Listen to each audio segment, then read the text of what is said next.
Our next stop on the tour is the historic Chaffey Garcia house. The Chaffey brothers were some of the most important entrepreneurs that helped transform the Inland Empire. The sons of George Chaffey Sr. bought this house in 1881 from a retired Portuguese sea captain named John Garcia. The father had come from Ontario, Canada, with hopes of helping his illness, which was the dreaded tuberculosis, or it was called consumption back in that time. It was recommended that the warm, dry climate in Riverside would help him.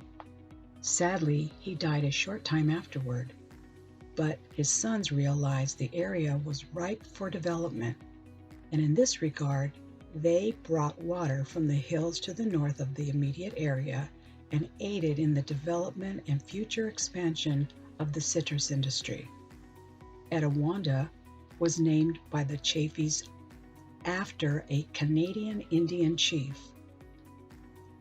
The house also was quite original and the first to have electricity in the greater Los Angeles area.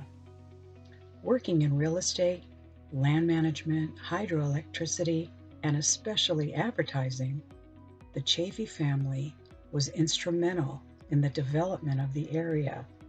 Because of their vision, thousands of people from across America, hungry for farmland, wide open spaces, and a chance to start over, arrived due to the lure of the brothers' advertising. They had tour trains scheduled to bring in investors of all sorts from all over the country.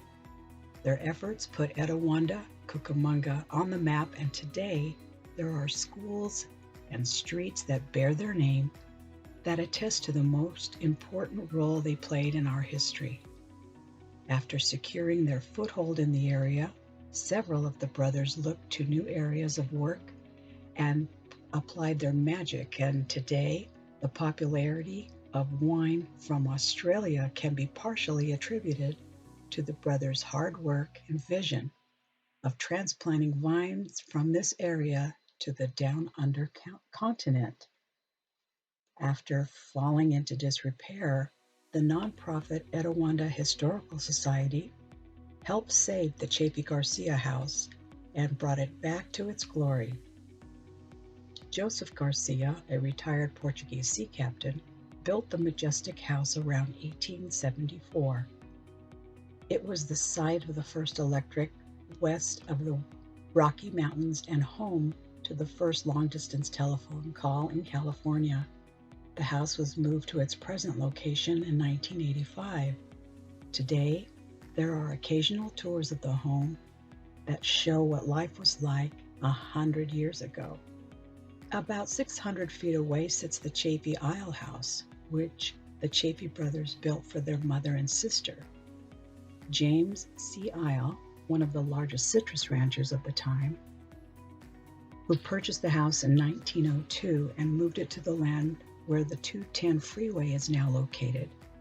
In 1998, the city of Rancho Cucamonga bought the house from the California Department of Transportation, and it was moved to its current location, adjacent to the historic Etiwanda Pacific Electric Depot.